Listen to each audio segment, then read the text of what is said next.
práctico, las personas cada día toman decisiones y de una forma implícita consideran los costos y los beneficios. ¿El profesor está Por compartiendo ejemplo, pantalla? a ver, un momento.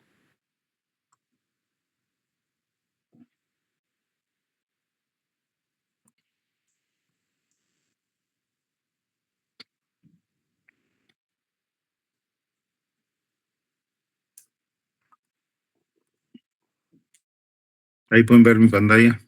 Sí, ahora sí. Ok. Entonces decíamos que las personas toman decisiones cada día implícitamente considerando los costos y los beneficios, ¿no? Por ejemplo, decide sobre qué tamaño debe tener en la casa, que es un espacio verde, digamos, que las familias consideran que puede ser necesario para mejorar, digamos, el ambiente, ¿no? El uso, por ejemplo, de ventanas antirruido en las zonas donde suele haber mucho ruido. En muchos lugares, en las zonas céntricas de las ciudades, suele haber mucho ruido. Entonces, los edificios utilizan ventanas de doble vidriado que aíslan del ruido exterior. Eso es un gasto adicional porque normalmente uno necesitaría una ventana estándar.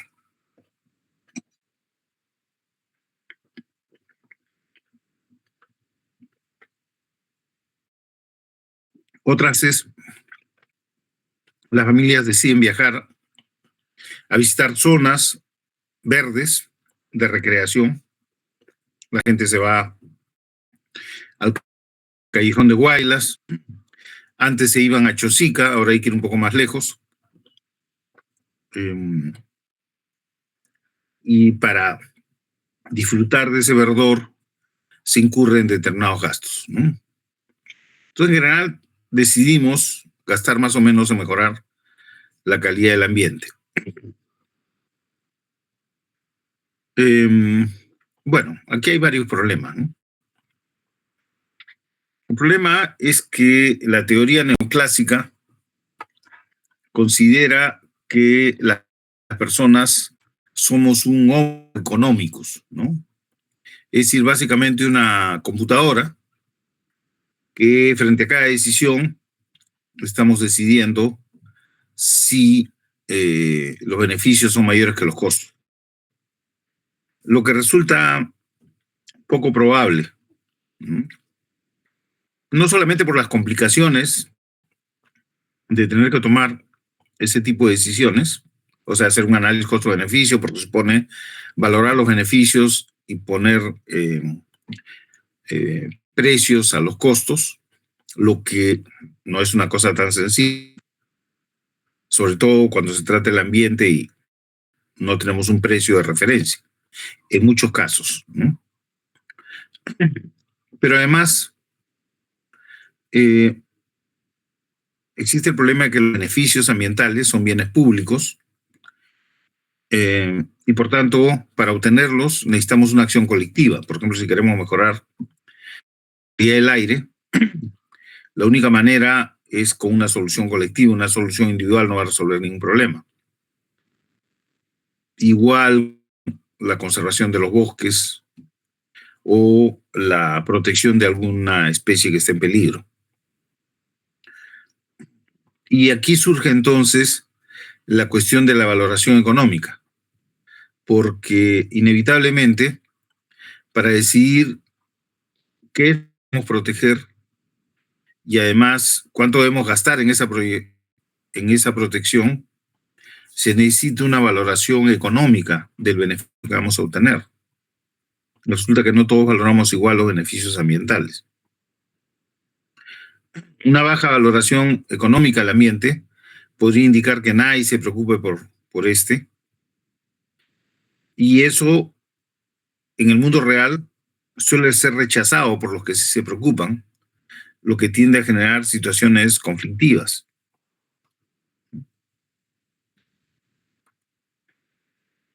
Aún así, la valoración económica del ambiente puede ser un instrumento útil para la gestión ambiental sostenible.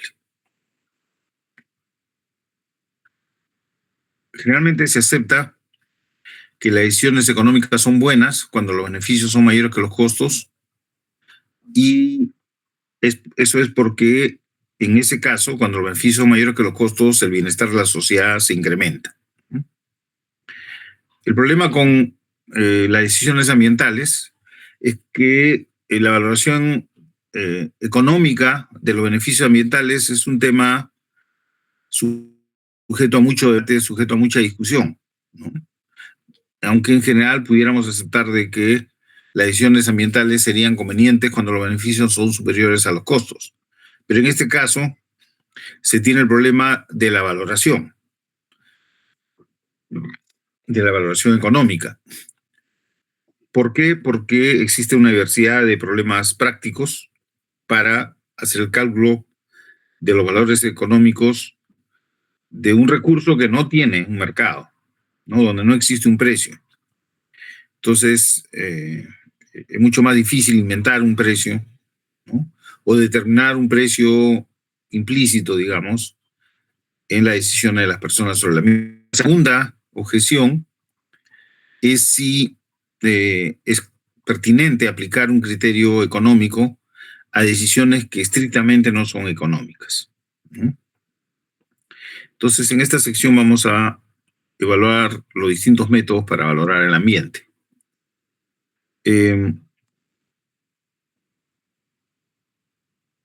Entonces, yo aquí les voy a pasar dos videos cortos en donde se plantea la cuestión de la valoración económica como una cuestión filosófica, una cuestión ética, que tiene sus propios problemas y que por sí misma puede ser discutible. Entonces aquí les voy a buscar el video este. Quizá lo tengo acá. A ver,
ok, voy a compartir mi pantalla para que puedan ver este video.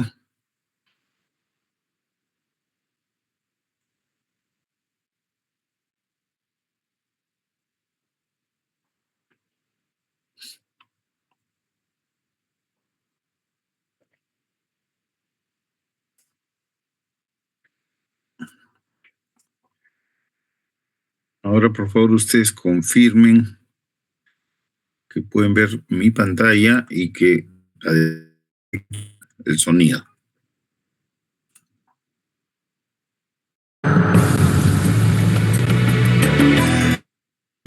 ¿Se escucha el sonido? Sí, docente, se escucha.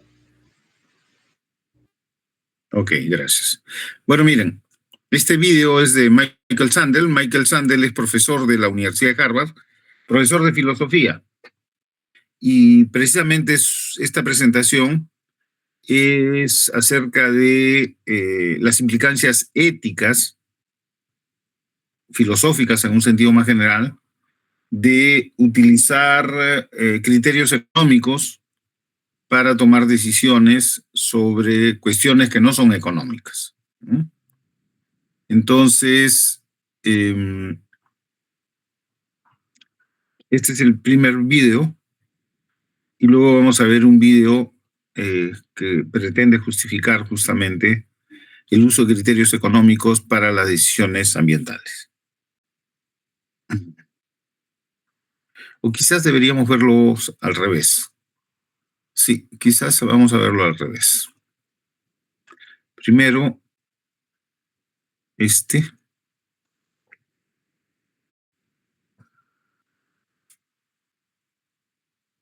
Ya no está disponible. Ajá. A ver.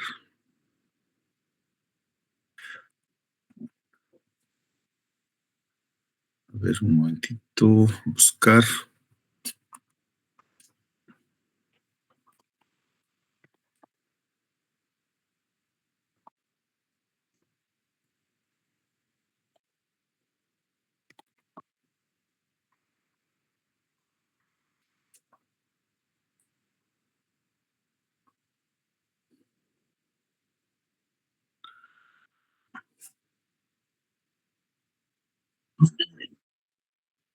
Ok, no sé si podrán ver esta nueva pantalla. Bien, voy a...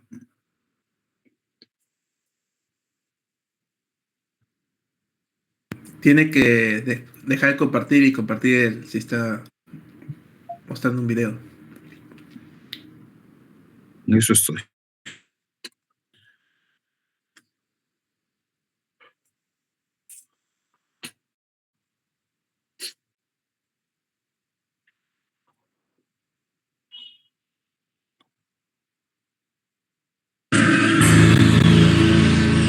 Ok, ¿se escucha? Sí, docente. Bien, ahí va.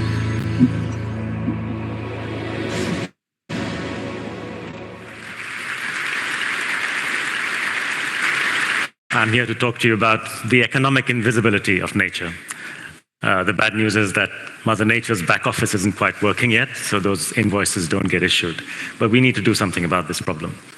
I began my life as a markets professional and continued to take an interest, but most of my recent effort has been looking at the value of what comes to human beings from nature, and which is priced by markets.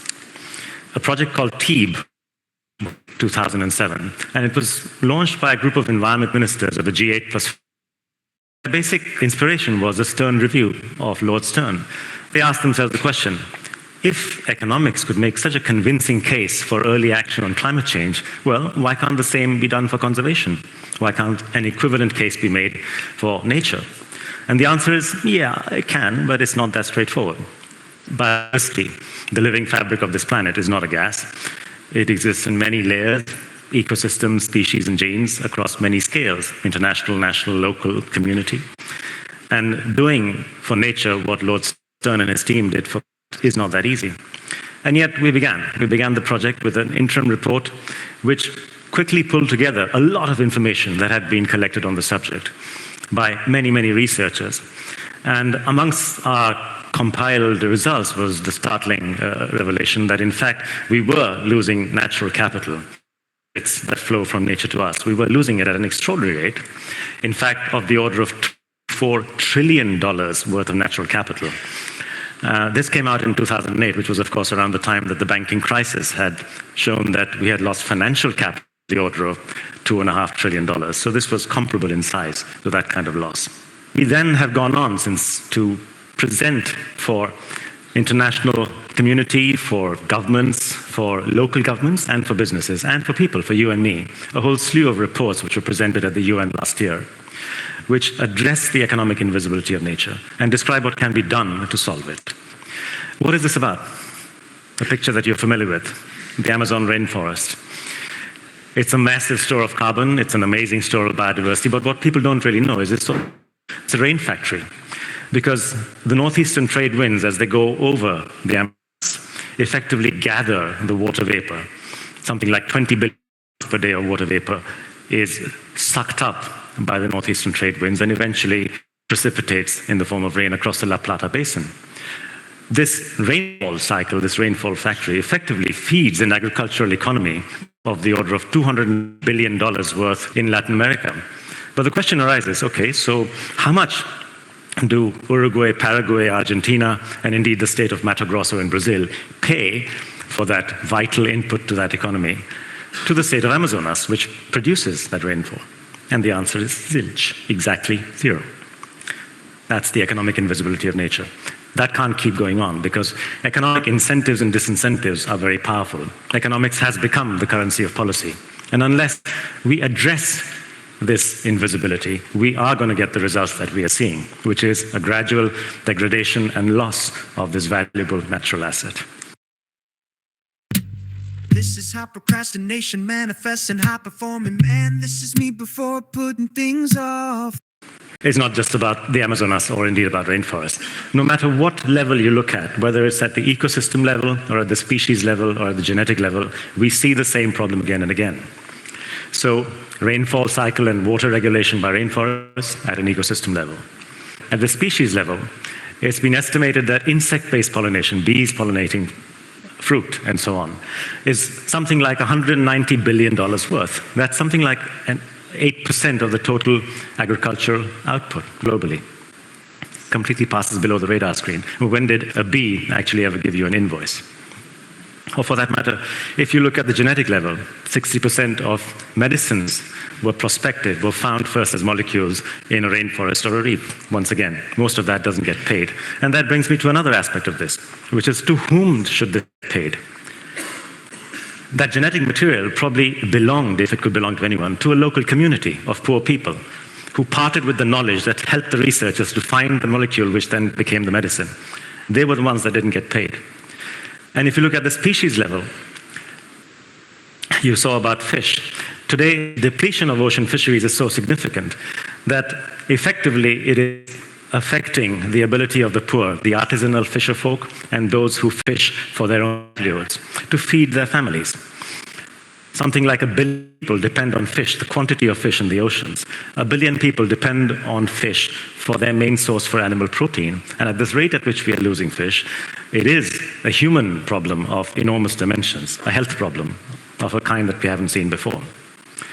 And finally, at the ecosystem level, whether it's flood prevention or drought provided by the forests, or whether it is the ability of poor farmers to go out and gather leaf litter for their cattle and goats, or whether it's the ability of their wives to go in and collect fuel wood from the forest. It is actually the poor who depend most on these ecosystem services.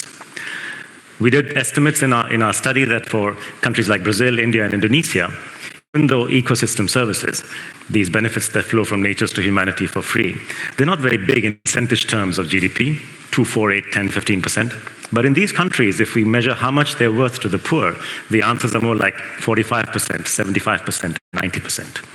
That's the difference, because these are important for the poor, and you can't really have a proper model for development if at the same time you're destroying or allowing the degradation of the very asset, the most important asset, which is your development asset, that is ecological infrastructure. How bad can things get? Well, here's a picture of something called the mean species abundance.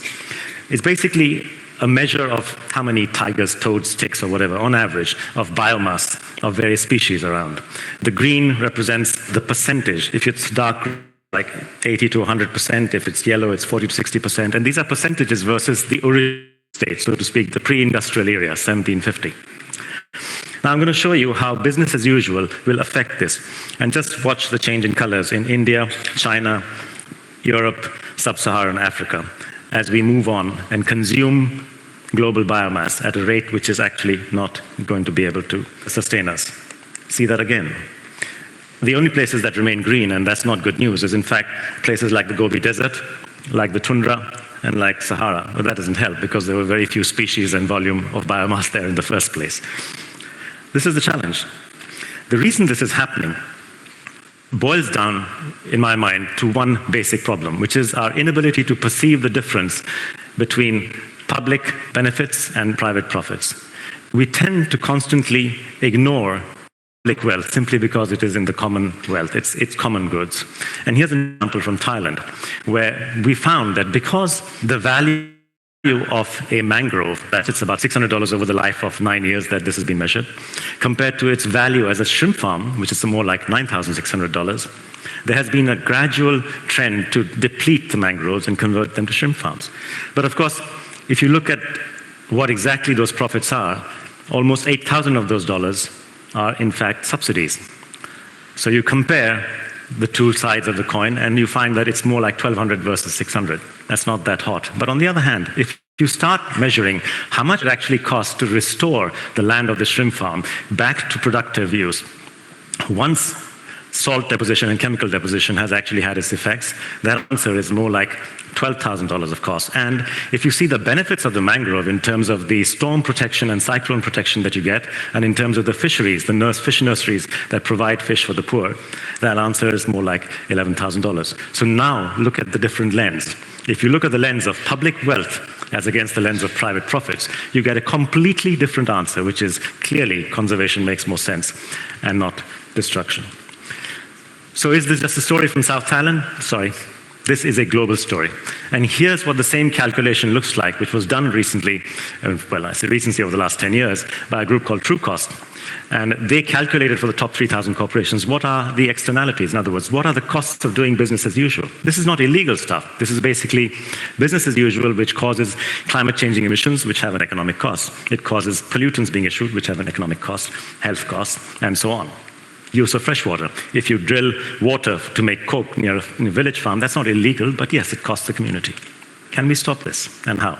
I think the first point is that we need to recognize natural capital.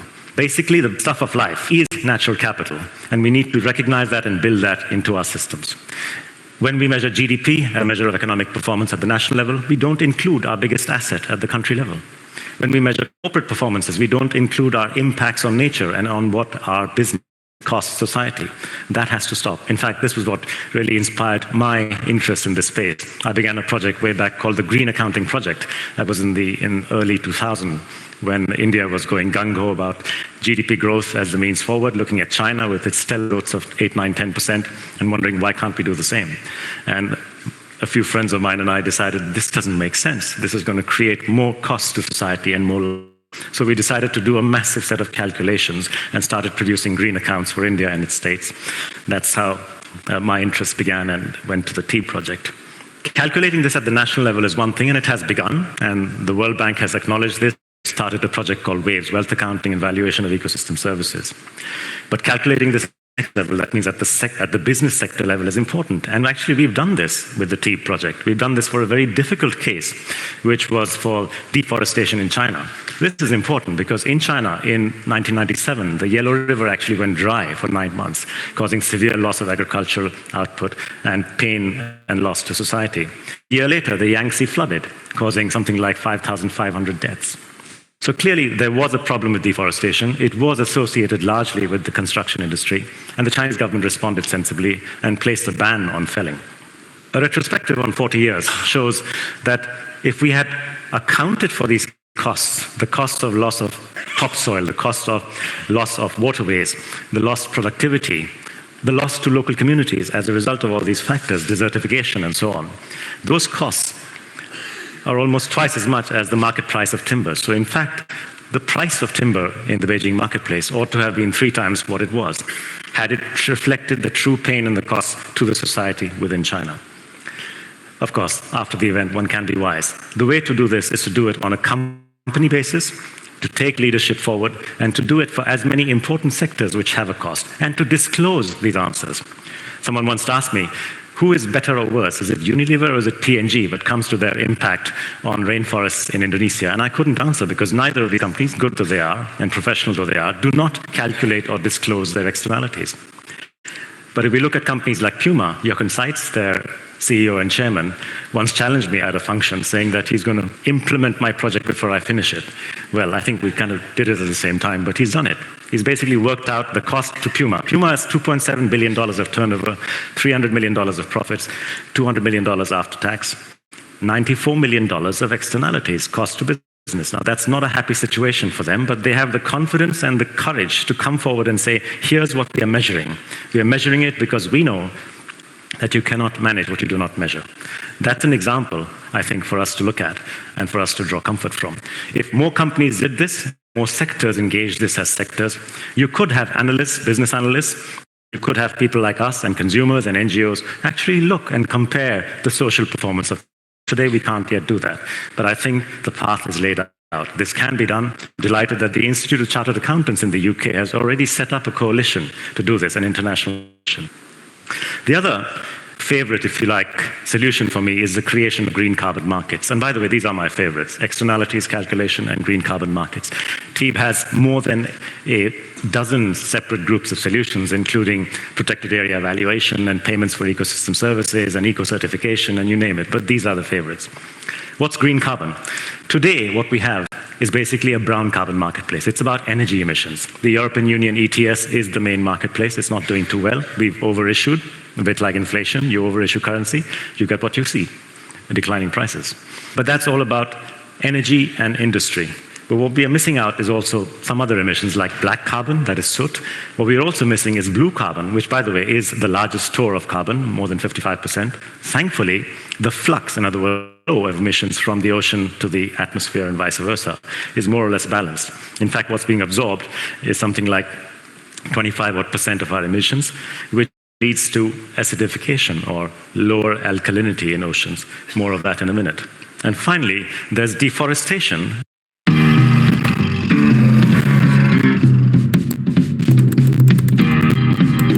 And there's emission of methane from agriculture.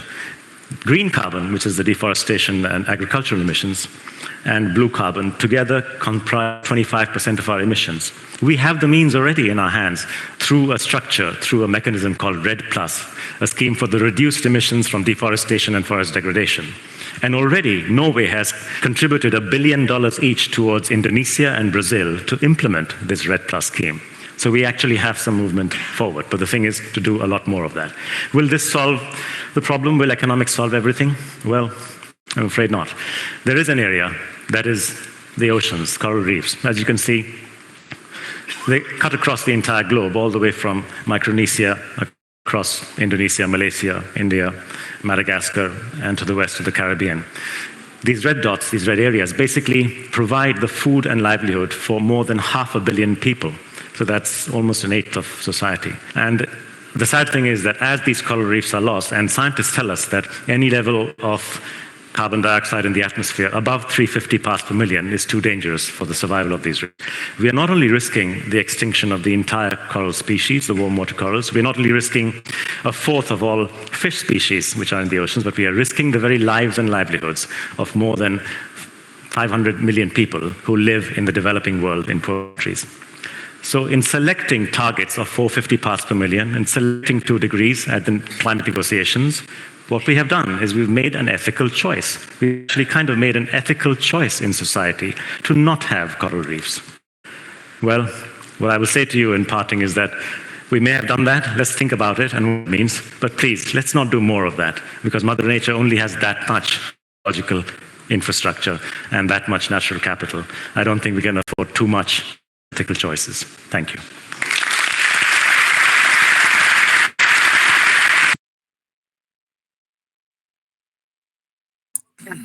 Bueno, básicamente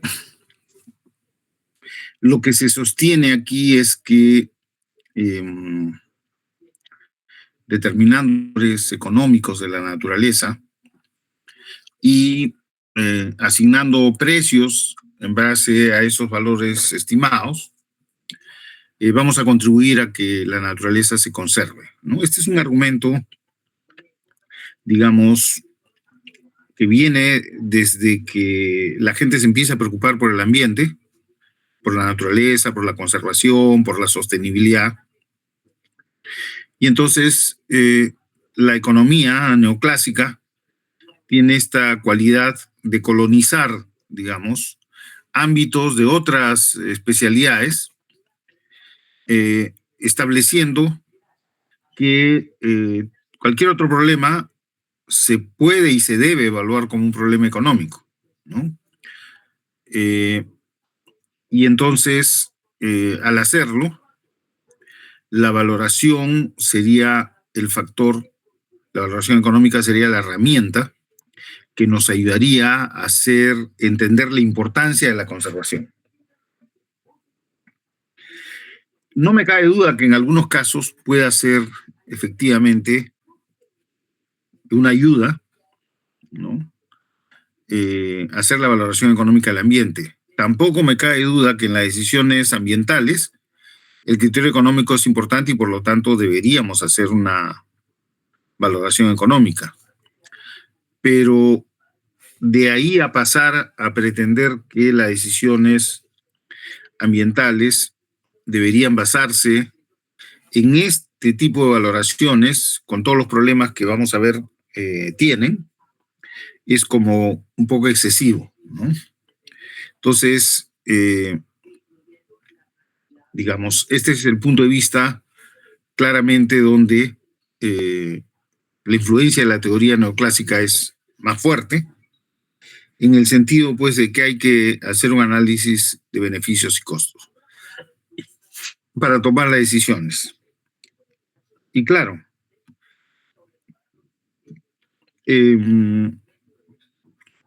uno de los grandes problemas aquí, y que posiblemente está involucrado en los ejemplos que él presenta, el de Tailandia, por ejemplo, ¿no? O el de los ríos voladores, que se menciona, y que es un eslogan que ahora se repite mucho.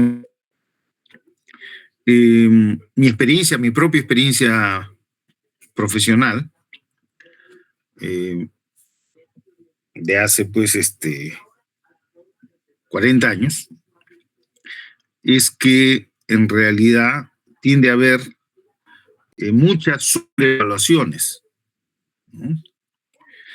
Y sobrevaluaciones que desde mi punto de vista son deliberadas, pero que también, al ser notorias, debilitan, digamos, la importancia de estos instrumentos para que puedan ser una referencia adecuada, digamos, de tal manera que sobre esa base se tomen las decisiones ambientales. Como digo, las decisiones de desarrollo, en principio, son decisiones que tendrían el objetivo de mejorar el bienestar de la sociedad, ¿no? Mejorar la calidad de vida de la sociedad.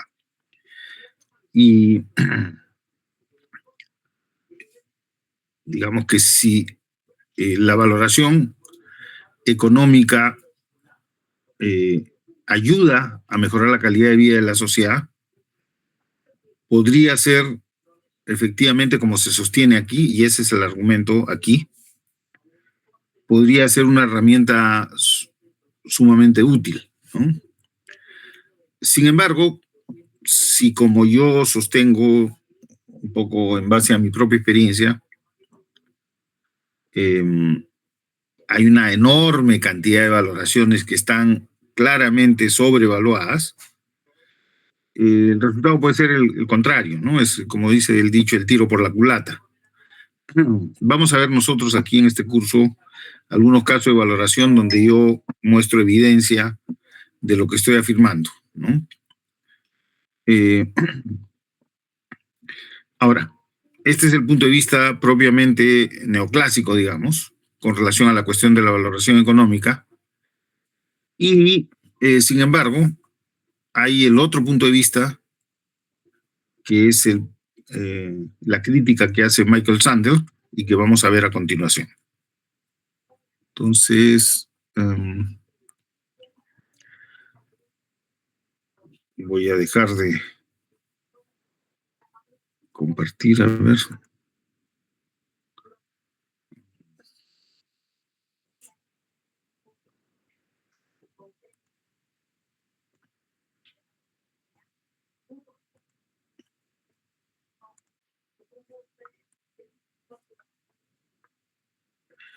Bien.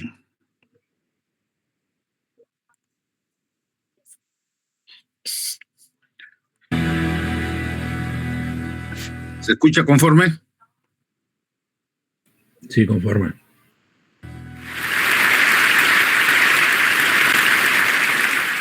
Here's a question we need to rethink together. What should be the role of money and markets in our societies? Today, there are very few things that money can't buy. If you're sentenced to a jail term in Santa Barbara, California, you should know that if you don't like the standard accommodations, you can buy a prison cell upgrade. It's true. For how much do you think? What would you guess? $500? It's not the Ritz-Carlton. It's a jail. $82 a night. $82 a night. If you go to an amusement park and don't want to stand in the long lines for the popular rides, there is now a solution. In many theme parks, you can pay extra to jump to the head of the line. They call them fast track or VIP tickets. And this isn't only happening in amusement parks. In Washington, D.C., long lines, queues sometimes form for important congressional hearings. Now, some people don't like to wait in long queues, maybe overnight, even in the rain. So now for lobbyists and others who are very keen to attend these hearings but don't like to wait, there are companies, line-in companies. You can go to them. You can pay them a certain amount of money. They hire homeless people and others who need a job to stand waiting in the line for as long as it takes, and the lobbyist, just before the hearing begins, can take his or her place at the head of the line and a seat in the front of the room. Paid line standing. It's happening, the recourse to market mechanisms and market thinking and market solutions in bigger arenas. Take the way we fight our wars. Did you know that in Iraq and Afghanistan, there were more private military contractors on the ground than there were US military troops? Now, this isn't because we had a public debate about whether we wanted to outsource war to private companies. But this is what has happened. Over the past 3 decades, we've lived through a quiet revolution. We've drifted, almost without realizing it, from having a market economy to becoming market societies. The difference is this: a market economy is a tool, a valuable and effective tool for organizing productive activity. But a market society is a place where almost everything is up for sale. It's a way of life in which market thinking and market values begin to dominate every aspect of life. ¿Te quieres cambiar? Cambiarte a Claro es más fácil y rápido de lo que crees. Solo llama al 0800-00. Personal relations, family life, health, education, politics, law, civic life. Now, why worry? Why worry about our becoming market societies? For 2 reasons, I think. One of them has to do with inequality. The more things money can buy, the more affluence, or the lack of it, matters. If the only thing that money determined was access to yachts or fancy vacations or BMWs, then inequality wouldn't matter very much. But when money comes increasingly to govern access to the essentials of the good life, decent health care, access to the best education, political voice and influence in campaigns, when money comes to govern all of those things, inequality matters a great deal. And so the marketization of everything ends the sting of inequality and its social consequence. That's worry. There's a second reason, apart from the worry about inequality, and it's this: with some social goods and practices, when market thinking and market values enter, they may change the meaning of those practices and crowd out attitudes and norms worth caring about. I'd like to take an example of a controversial use of a market mechanism, a cash incentive, and see what you think about it. Many schools struggle with the challenge of motivating kids, especially kids from disadvantaged backgrounds, to do well in school, to apply themselves. Some economists have proposed a market solution, offer cash incentives to kids for getting good grades or high test scores, or for reading books. They've tried this, actually. They've done some experiments in some major American cities, in New York, in Chicago, in Washington, D.C. Tried this, offering $50 for an A, $5 for a B. In Dallas, Texas, they have a program that offers 8-year-olds $2 for each book they read. So let's see, some people are in favor, some people are opposed to this cash incentive achievement. Let's see what people here think about it. Imagine you are the head of a major school system, and someone comes to you with this proposal, and let's say it's the foundation. They will provide the funds to take it out of your budget. How many would be in favor, and how many would be opposed to giving it a try? Let's see by a show of hands. First, how many think at least be worth a try, see if it would work? Raise your hand. And how many would be opposed? How many would? So the majority here are opposed, but a sizable minority are in favor. Let's have a discussion. Let's start with those of you who object, who would rule it out even before trying. What would be your reason? Who will get our discussion started? Yes. Hello, everyone. I'm Heike, and I think it just kills the intrinsic motivation. So, in respect that children that they would to read, you just take this incentive away in just paying them. So it just changes behavior. Takes the intrinsic incentive away. Yeah. What is or should be the intrinsic motivation? Well, the intrinsic motivation should be to learn. To learn. To get to know the world. And then if you stop paying them, what happens then? Then they... Now, let's see if there's someone who thinks it's worth trying this. I'm Elizabeth Loftus, and you said worth a try, and so why not try it and do the experiment and measure things and measure. And what would you measure? You'd measure how many books they read and how many books they continued to read after you stopped paying them. Oh, after you stop paying. All right, what about that? To be frank, I just think this is, not to offend anyone, a very American way.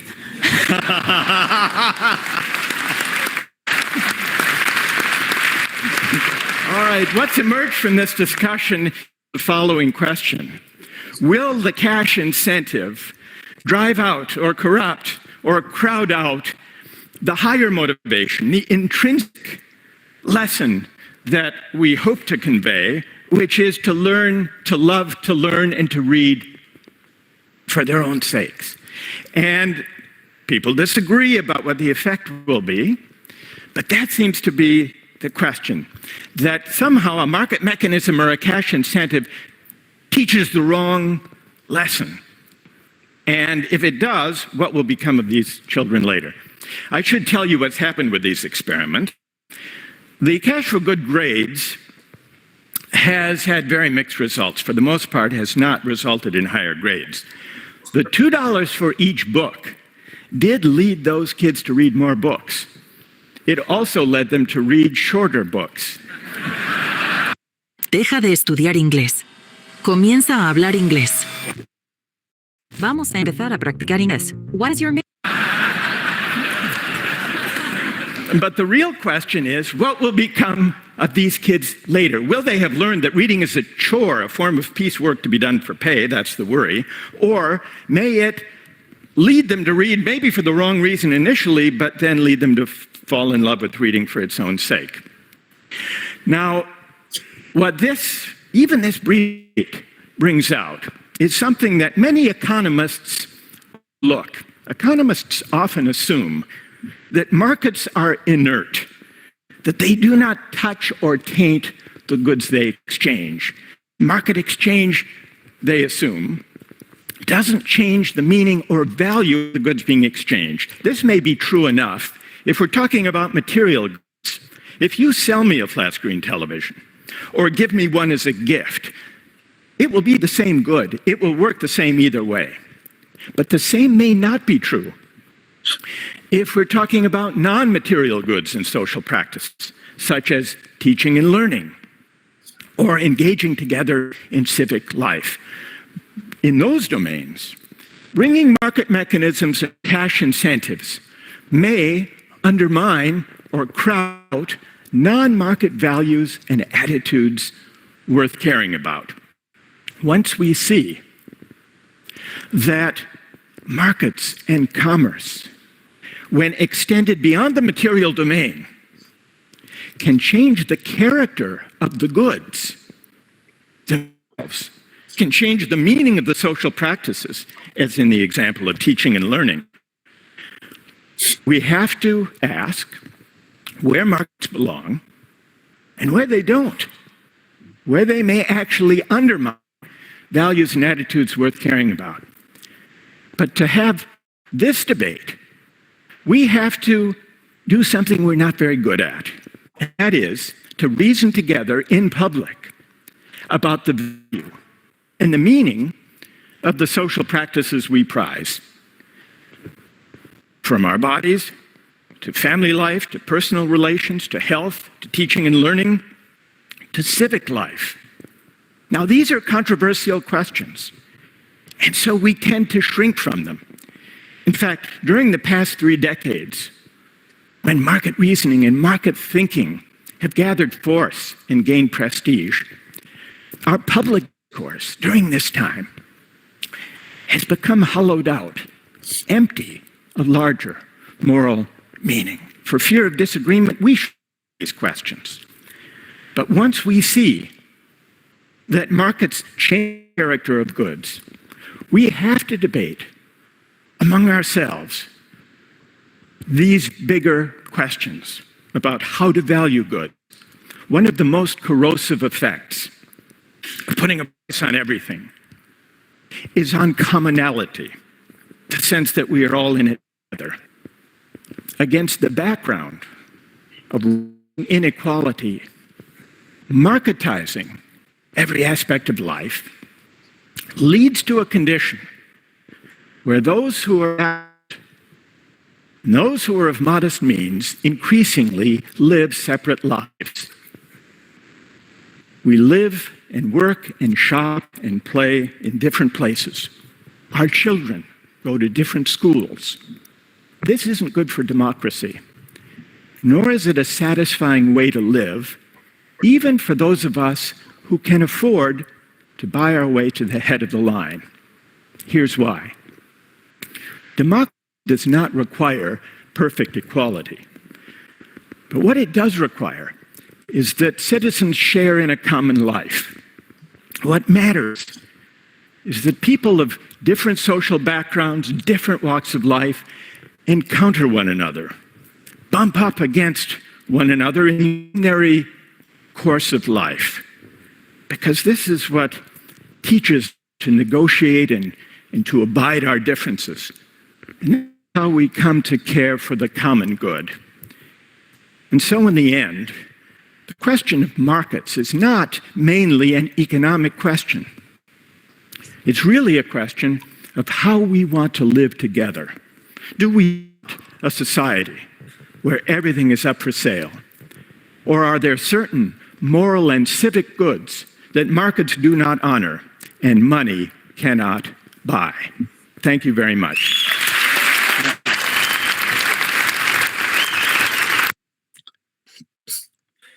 Y ahora me gustaría hacer una discusión sobre estos 2 videos. Si tienen alguna pregunta o comentario.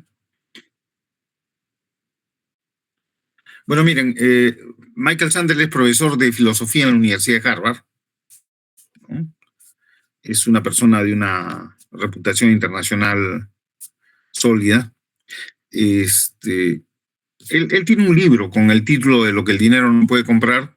Los invito a que lo revisen en internet. Ahí él tiene varios ejemplos del sector ambiental, ¿no? Uno, por ejemplo, él menciona es con relación a estos instrumentos económicos que hemos visto en la clase, donde a las personas se les cobra según la cantidad de contaminación que generan, ¿no? Según la contaminante en sus emisiones. Entonces, lo que él dice es que este tipo de instrumento, que es un instrumento de mercado, ¿no?, que él critica, genera un cambio con relación a este asunto. Y ese cambio es muy importante porque él señala que en un sistema con multas también hay una sanción económica a la persona que es detectada cometiendo la infracción, pero que el pago de la multa no elimina la carga negativa, digamos, de haber cometido una infracción. De hecho, en algunos países las empresas más infractoras de las normas ambientales salen una publicación anual y la gente moralmente los condena, ¿no? Incluso han habido campañas contra algunas empresas por los problemas de contaminación que generan, en el sentido de no comprar sus productos, ¿no? Entonces él dice, cuando se crea un sistema por el cual tú pagas por la contaminación y puedes contaminar todo lo que quieras sin ningún problema, lo que está haciendo es quitar, ¿no?, esa carga negativa de haber cometido la infracción, porque ya básicamente lo que estás haciendo es convertir en un derecho la contaminación, lógicamente siempre que puedas pagar por eso. O sea, ahí hay un cambio ético, no un cambio moral. Ahora, hay otros casos que él menciona. Por ejemplo, él dice que sobre esta cuestión de que no es lo mismo un bien material que un bien social. Él dice que en que en Estados Unidos, por ejemplo, hay empresas que venden discursos para ocasiones especiales.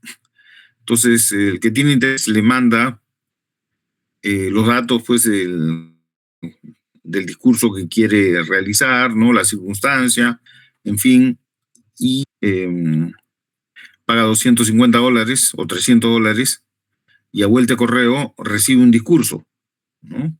Entonces, en Estados Unidos, él dice, en este ejemplo, hay la costumbre del best man, que es el padrino de la boda, digamos, el equivalente al padrino de la boda, solamente que en nuestra cultura el padrino generalmente es el padre de la novia, ¿no? En Estados Unidos, el best man es el mejor amigo del novio. Y él tiene que dar un discurso en la boda y habla, pues, de su amistad con el amigo, a veces también con la novia, etc.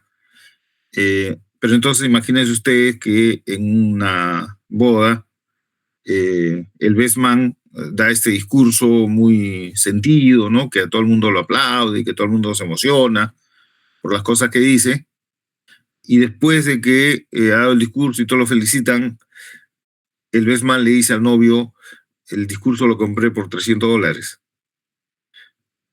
Entonces, claramente hay una pérdida de valor, digamos, de un discurso cuando es comprado, ¿no?, cuando no es lo que la persona realmente siente. Entonces, hay esa diferencia entre los bienes materiales y los bienes sociales, ¿no? Y luego él pone el tema de, digamos, hay otros ejemplos, ¿no?, la venta de órganos. Él pone un ejemplo ambiental también con el rinoceronte negro en el África, donde él señala que durante mucho tiempo había una protección porque es una especie en peligro de extinción, porque había cazadores furtivos y que no se podía reducir la caza, era muy difícil controlar hasta que a alguien se le ocurrió,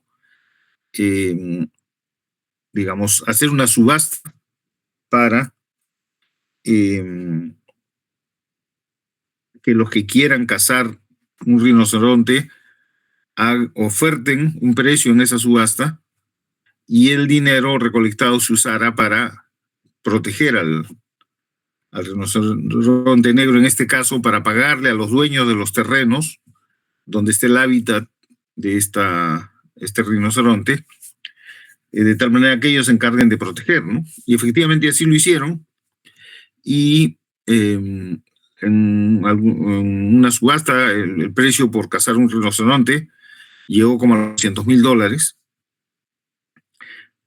y entonces han ayudado realmente a conservar la gente, los dueños de las tierras colindantes con el área de protección, pues se han encargado de eliminar a los cazadores furtivos.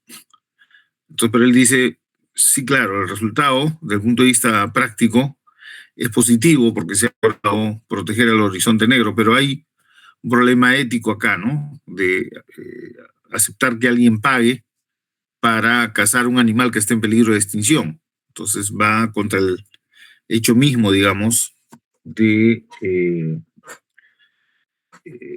o sea, lo que es el objetivo que uno quiere lograr. En fin, todas estas cuestiones son cuestiones morales, ¿no? Cuestiones éticas que tienen que ver con la forma como tomamos decisiones sobre las cuestiones ambientales, y dentro de eso la valoración económica es un factor que es cuestionado desde el punto de vista ético. Pero no solamente hay cuestionamiento desde el punto de vista ético, también hay cuestionamiento desde el punto de vista práctico, en tanto y en cuanto, digamos, determinar la importancia de un recurso ambiental por lo que la gente está dispuesto a pagar para conservar ese recurso, pues puede dar resultados que no tienen nada que ver con la realidad, digamos, de lo importante que puede ser un determinado recurso para la sostenibilidad general. Porque la cuestión de la sostenibilidad, como he señalado ya antes, es una cuestión física. Y lo que la gente está dispuesta a pagar, eso será pues dependiente de las preferencias que tiene la gente, de la información que tenga sobre el aporte de esa especie, digamos, a la sostenibilidad y de tantas otras cosas, ¿no?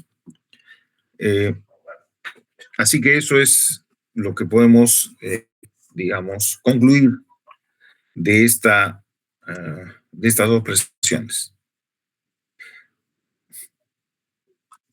¿No hay preguntas ni comentarios? Ok.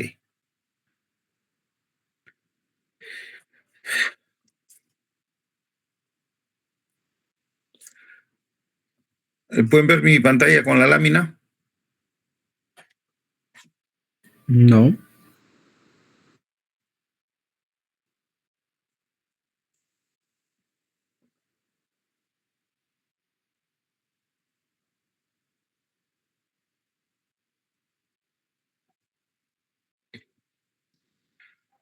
Ahora sí. Ahí sí. Ok. Bueno, entonces, como hemos visto, la valoración económica del ambiente puede ser distinta para cada individuo o distinto grupo de personas. Una pregunta que surge es, bueno, ¿y cuál es el valor que debemos considerar, ¿no? Por ejemplo, cuando hablamos de la Amazonía, hay un valor que le da a la Amazonía, un valor económico, las personas que viven ahí, digamos los nativos, ¿no? Y por su propia naturaleza, los nativos viven en condiciones de pobreza extrema. Y en ese sentido, es muy probable que el valor que ellos le asignen a la naturaleza esté limitado por lo que está su posibilidad de pagar, y por lo tanto no le den un gran valor. ¿Sí? En segundo lugar, están las personas que son peruanos, digamos, y que no viven ahí, ¿no? Y podemos incluso dividir entre el resto de la gente que está en las ciudades de la Amazonía, que no son miembros de esas comunidades nativas, y el resto de la gente en el Perú, ¿no? Que está lejos y que no es necesariamente consciente de los problemas que hay de la degradación ambiental de la Amazonía, ¿no? Pero también es cierto que estos grupos van a tener un ingreso más alto y quizás su disposición a pagar podría ser más alta, o no. Luego están los que no son nacionales, los extranjeros que aportan para estas organizaciones no gubernamentales, que se preocupan por la conservación en general y que aportan recursos a ONGs locales para que actúen activamente en contra de la degradación ambiental. Entonces, ¿cuál de los valores podríamos considerar que es el valor correcto? Por supuesto que una respuesta es el valor total. Entonces deberíamos sumar el valor de los tres grupos. Pero está el problema que yo he mencionado con relación al caso de la reserva de Pacaya Samiria, donde hay un yacimiento de petróleo y donde el gobierno, digamos, no se preocupaba mucho por la explotación, y hasta que en Estados Unidos, donde estaba la matriz de la empresa involucrada, empezó a recibir la presión y decidió ya no seguir con la explotación. Entonces hay una cuestión de soberanía, ¿no? ¿Quién tiene derecho a decidir sobre la explotación o no de recursos? De hecho, hay mucha gente que cuestiona a las organizaciones no gubernamentales por supuestamente intervenir en asuntos que son del propio país. Ahora nomás hay un escándalo, pero por la vergüenza que nos da el Congreso, que ellos han autorizado a la presidenta que viaje a Francia, dentro de lo cual estaba concebido que ella iba a firmar este tratado, y ahora queda evidente que ellos nunca leyeron la autorización, autorizaron nomás, pero además resulta que el tratado es sobre los mares más allá, digamos, de los derechos que el Perú reclama para sí, ¿no? Y lo que están criticando desde el Congreso es que se habría puesto supuestamente en peligro los derechos del Perú sobre su zona marina, lo que es ridículo, ¿no? Y de ahí viene la vergüenza.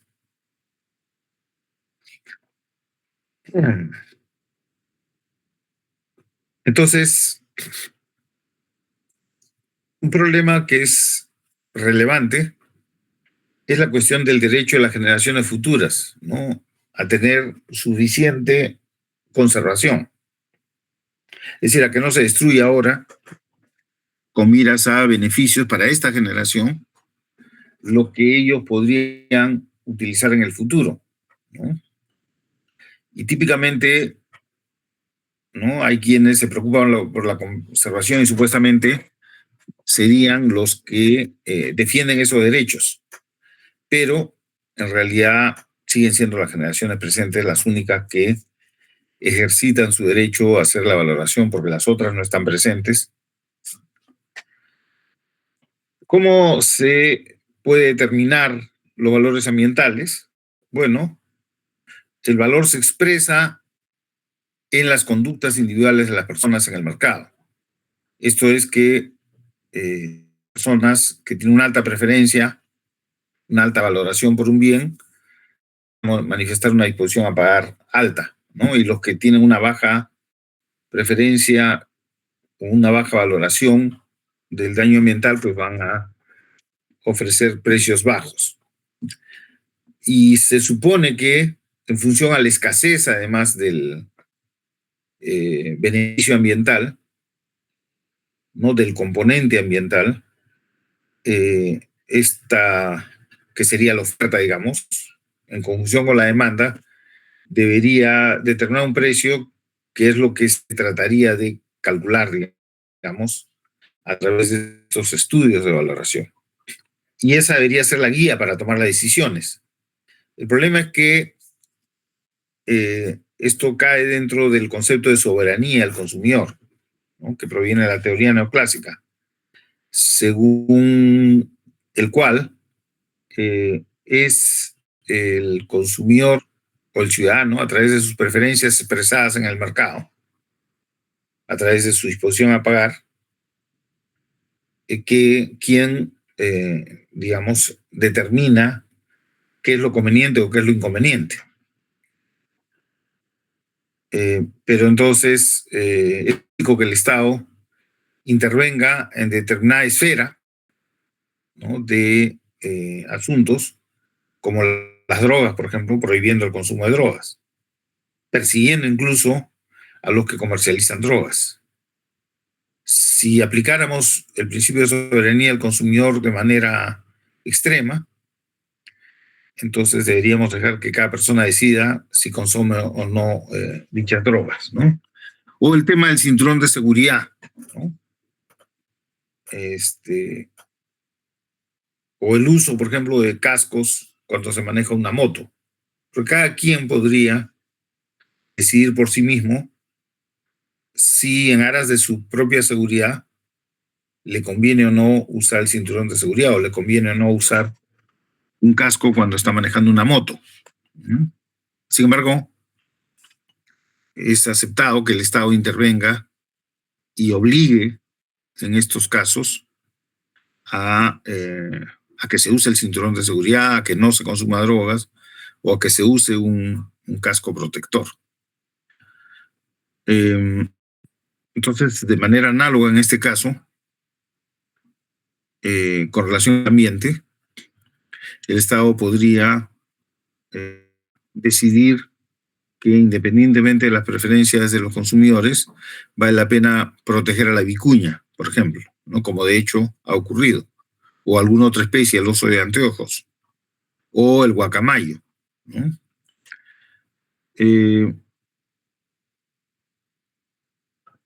La valoración económica, entonces, acepta el principio de soberanía del consumidor y el concepto de democracia de mercado, donde las personas determinan las preferencias sociales a través de su disposición a pagar, lo que implica que los pobres van a tener menos votos que los ricos.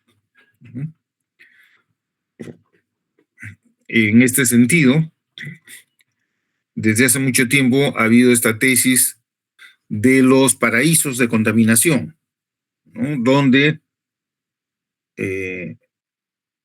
una vez, por ejemplo, se filtró un memo, en realidad, del economista jefe del Banco Mundial, que en aquella época era Larry Summers, en donde él le decía a otro funcionario que el traslado de la contaminación de los países ricos a los países pobres hacía pleno sentido económico, porque los países ricos valoraban mucho el daño ambiental y por lo tanto estaban dispuestos a pagar para que estas industrias se desplacen a otro lado, mientras que los países pobres tenían una baja disposición a pagar por el ambiente, por la calidad del ambiente, y por lo tanto podrían aceptar, ¿no?, con un pago módico, que se les mande toda la cochinada.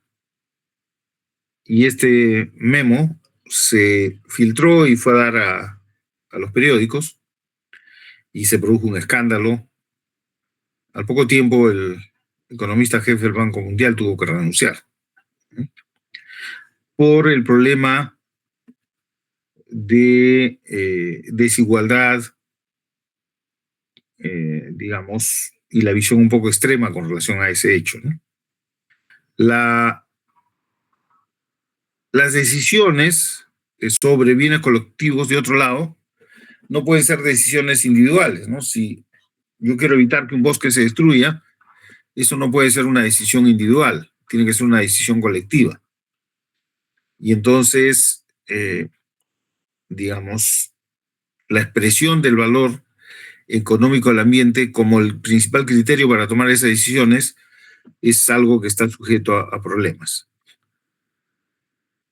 Luego está, por supuesto, el problema de los métodos para determinar ese valor ambiental, ¿no?, que no son métodos muy precisos y que suelen generar mucha discusión, ¿no? ¿Cuáles son los componentes del valor económico del ambiente que, por lo tanto, deberían ser sujetos de, digamos, de determinación técnica, ¿no? El primero es el valor de uso directo o valor de uso real, que está determinado por los beneficios que las personas obtenemos directamente del uso del ambiente. Por ejemplo, el suelo agrícola nos produce bienes que son alimentos y ese es un valor de uso directo real, ¿no? O cuando extraemos madera de un bosque o cuando se extraen los peces de los mares y de los ríos, se están obteniendo directamente beneficios de la naturaleza. No necesariamente este beneficio directo es un beneficio monetario.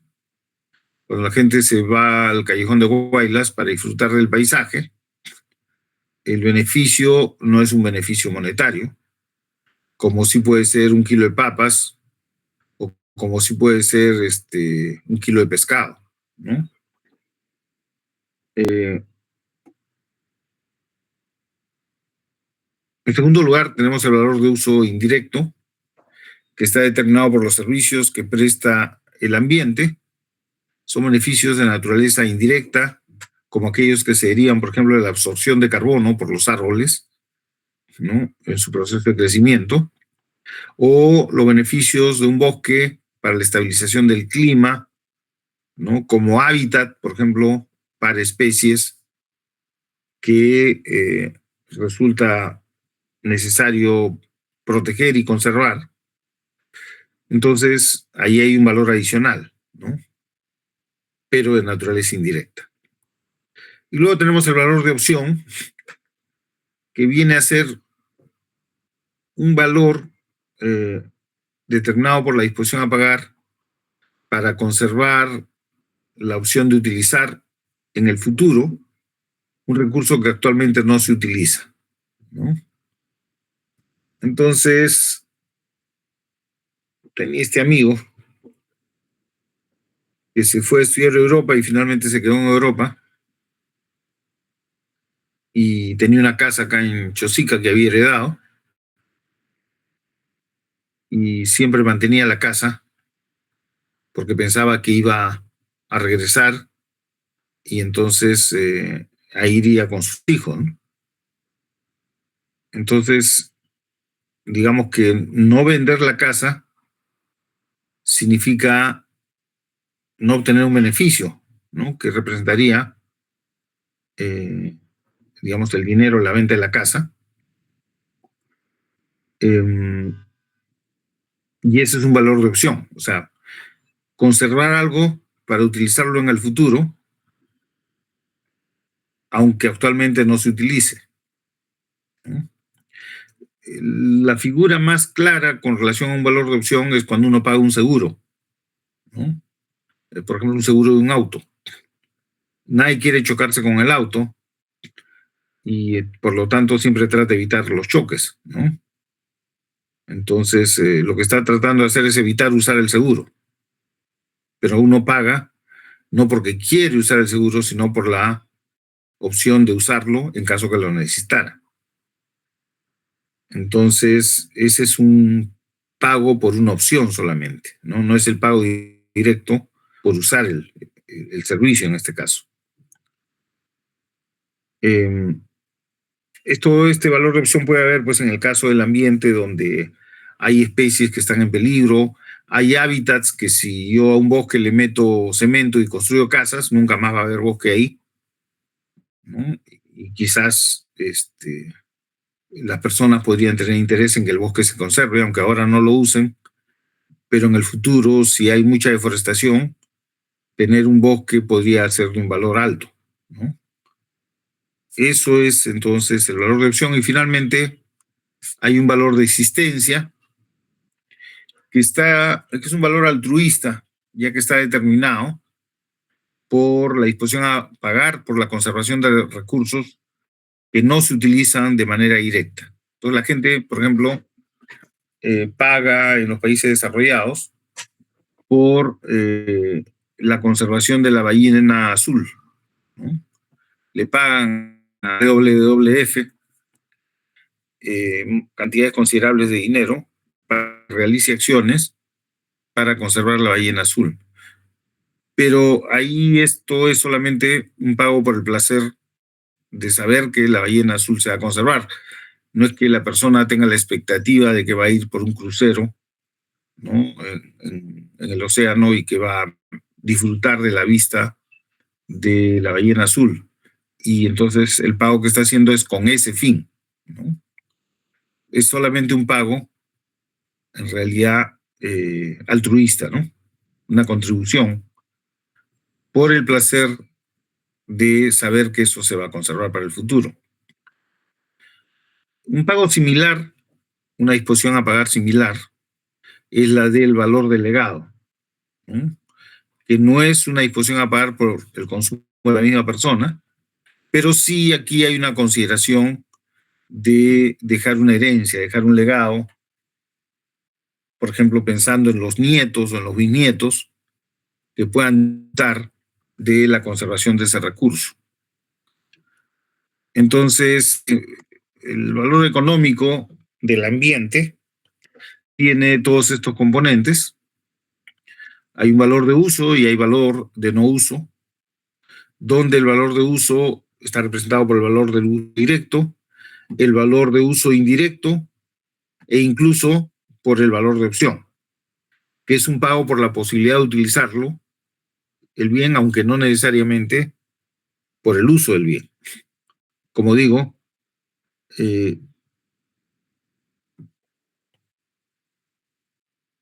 existe también el valor de no uso, que son estos dos tipos de valores, valor de existencia y valor de delegado, en donde la persona que manifiesta esta disposición a pagar y realiza efectivamente una contribución, lo hace o bien por consideraciones puramente altruistas, o bien porque está pensando en sus descendientes, ¿no? En sus herederos. La suma de los valores de uso y de los valores de no uso nos permite determinar el valor económico total de un bien o servicio ambiental.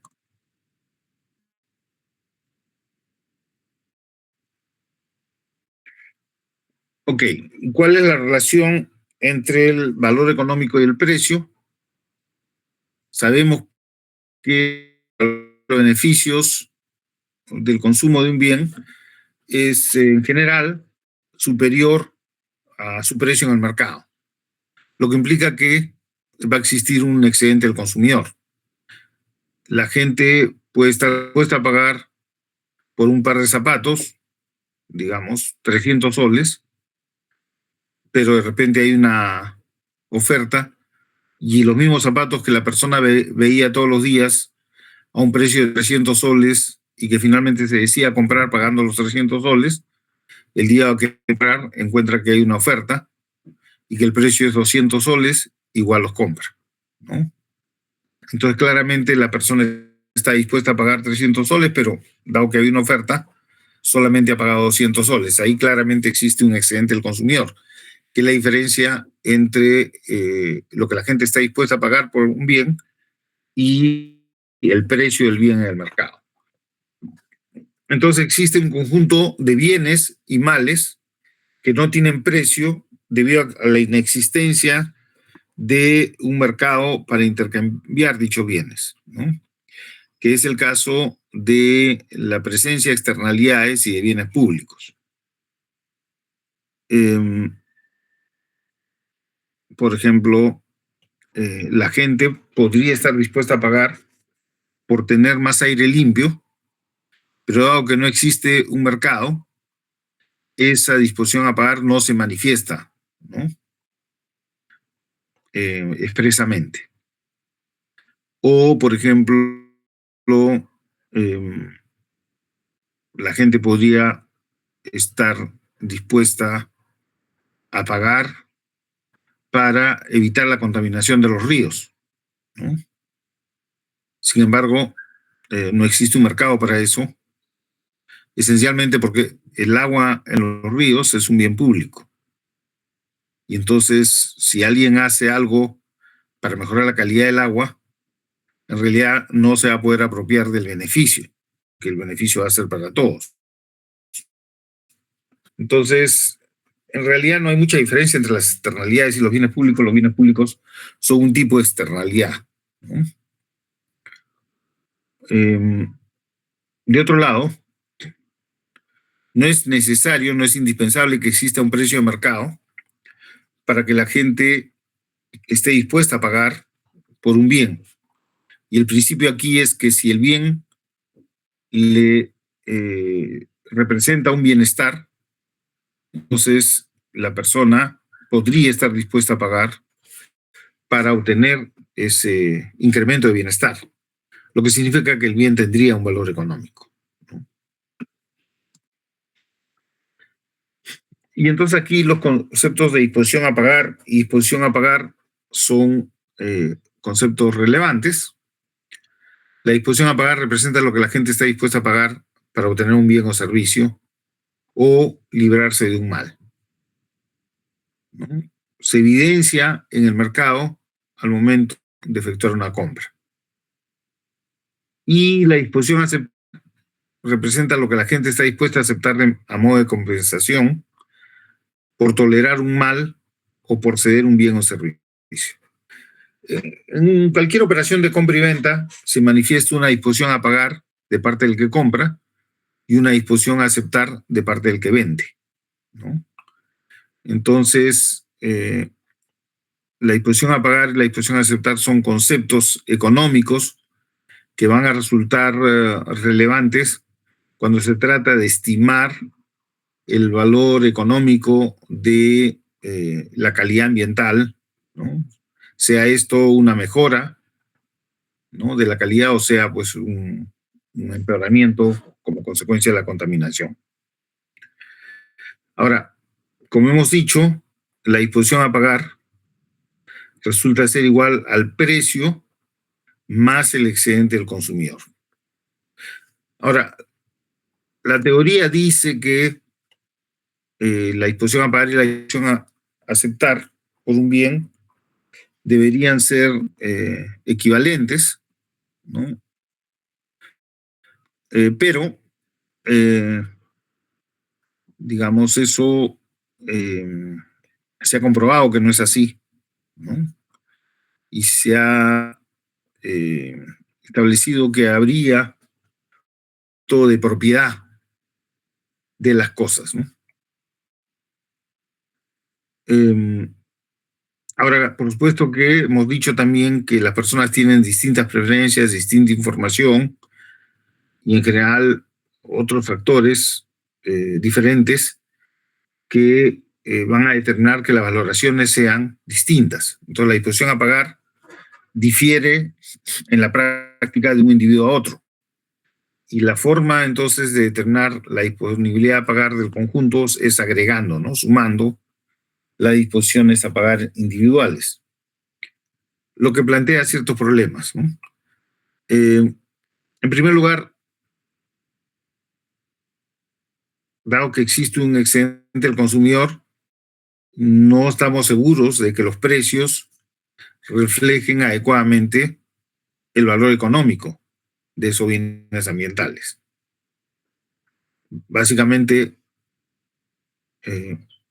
digamos, el precio no representa, ¿no?, el valor económico de los beneficios ambientales. Luego tenemos el problema de la aplicación del descuento. Pero sobre eso, sobre la aplicación del descuento, ya vamos a verlo en la siguiente clase. ¿Tienen alguna pregunta? ¿Hasta aquí?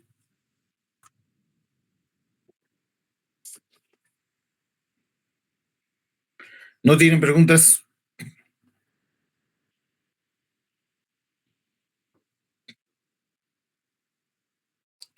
Bueno, me sorprende un poco que no haya más preguntas.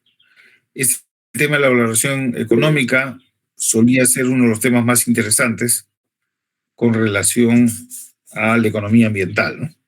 A ver, Piero Alexander. Bueno, sí, profesor. Era acerca de los trabajos que ha dejado en los grupos, que exactamente Adelante. quiere pedir un ensayo, una monografía, una investigación. ¿Podría especificar, por favor?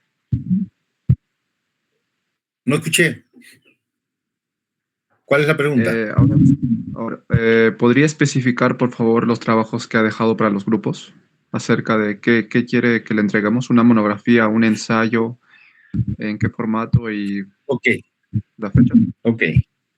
Bueno, hay una nota que está en la lista al final que dice que el ensayo tiene que ser un ensayo de 3.000 palabras y además deben presentar una PPT, que sería para la presentación en caso que les toque, digamos, en el sorteo que yo voy a hacer. El ensayo, ¿no? El ensayo tiene 3 partes, ¿no? La parte introductoria donde se explica, o sea, el ensayo responde a una pregunta. Depende del tema que les haya tocado. A ver, voy a ver cuáles son los temas que tengo.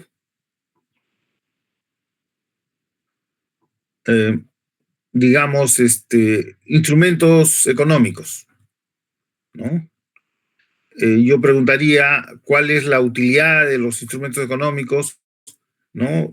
Podría ubicarlo en el contexto de las cuestiones éticas involucradas y podría hacerlo también sobre los resultados prácticos, ¿no? Si efectivamente cumplen el objetivo para el cual se han establecido. Entonces, eso es el cuerpo del análisis. Y en la tercera parte son las conclusiones, que es, digamos, el resultado de la discusión. O sea, ustedes tienen que analizar el tema con una visión crítica y al final presentar sus propias conclusiones. Introducción, cuerpo, conclusiones. Son esas las 3 partes del ensayo. El ensayo, 3.000 palabras. Ustedes tienen que presentármelo en Word y en la PPT en PowerPoint, ¿no? Básicamente, no acepto que me presenten en Adobe Acrobat porque yo tengo que contar las palabras y eso sale en el Word. Así que ustedes lo pueden escribir en lo que quieran, pero al final lo meten a un Word y así lo presentan. ¿Qué más? Digamos que normalmente cuando no tengo tantos alumnos, todos tienen la oportunidad de presentar su trabajo y yo doy la posibilidad de que presenten el ensayo a la semana siguiente, ¿no? De la presentación del trabajo. ¿Por qué? Porque cuando presenten el trabajo va a haber una discusión y yo les puedo hacer algunas sugerencias, algunas observaciones. Sus compañeros también pueden hacer unos comentarios y todo eso puede ayudar a mejorar el producto final, ¿no? Que se presente en la semana siguiente. En este caso no todos van a poder presentar porque son demasiados. Pero la idea del ensayo es que sea un ensayo crítico, ¿no? Reforma fiscal ambiental, análisis crítico de la reforma fiscal ambiental, de los fundamentos teóricos y la práctica. Mecanismo de retribución por servicios ecosistémicos, igual, ¿no? Hay una ley en el Perú sobre mecanismo de retribución por servicios ecosistémicos. Donde se ha ejecutado eso es en el caso del agua, ¿no? Con las empresas de agua potable. Hay información en internet que ustedes tienen que buscar. Igual sobre el sistema de fiscalización y el cálculo de las multas ambientales. Varias de estas cosas, en realidad, prácticamente todo lo hemos visto en clase. Tienen las cuotas de pesca por embarcación para la anchoveta. También una visión crítica, ¿no? ¿Cuál ha sido la teoría y cuáles han sido los resultados en la práctica? Sobre las concesiones forestales, etc. Acá al final yo he puesto, ¿no? Ensayo de 3.000 palabras y una PPT para una presentación de 30 minutos. Y la entrega el 23 de junio. A ver, Samata.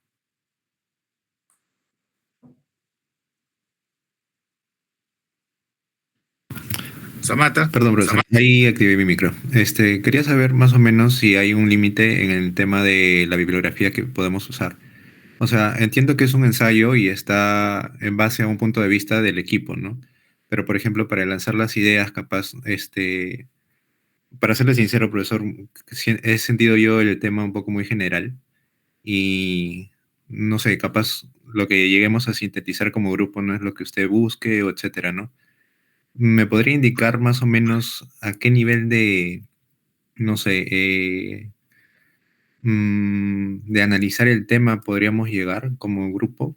A eso quería preguntarle al profesor. Ok, bueno, los temas en realidad son bastante específicos, ¿no?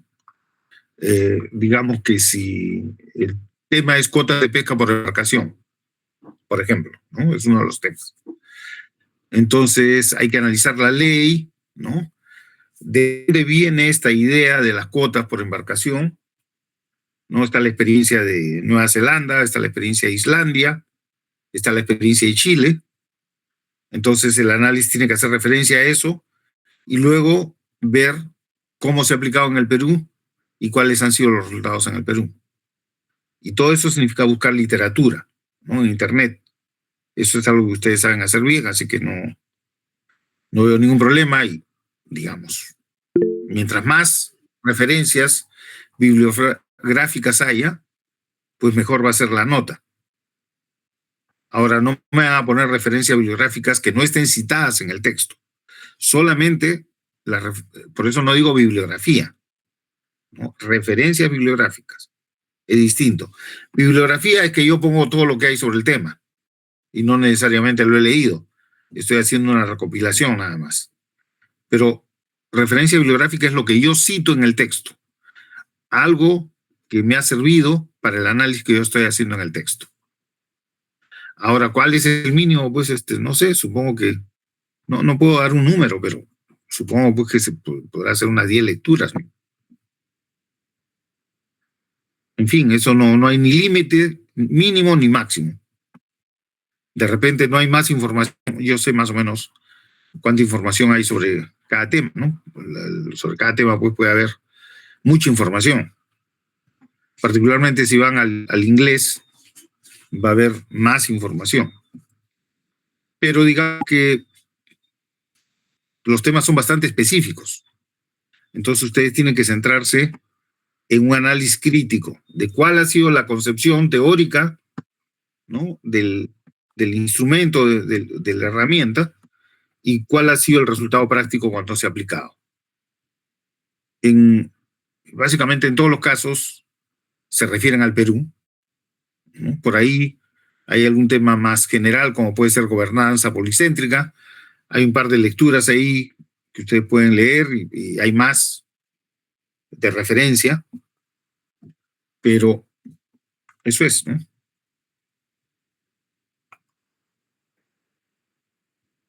Brad Diamond.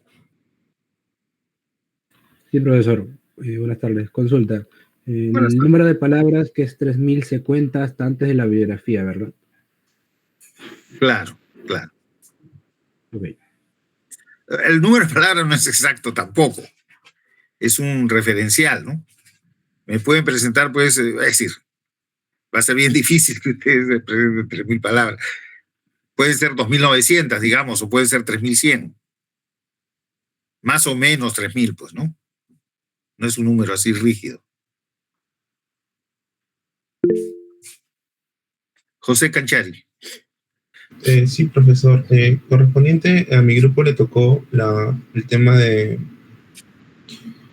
conflictos, no, de causas del conflicto minero, ¿no? ¿Ese es a nivel global o lo puedo ambientar al Perú? No, es el caso del Perú. En todos los casos, refiéranse al Perú. Traten de ver cómo es que esto se relaciona con el Perú. En fin, como digo, hay algunos casos que pueden ser un poco más teóricos, pero en general todos se pueden enfocar sobre el Perú, ¿no?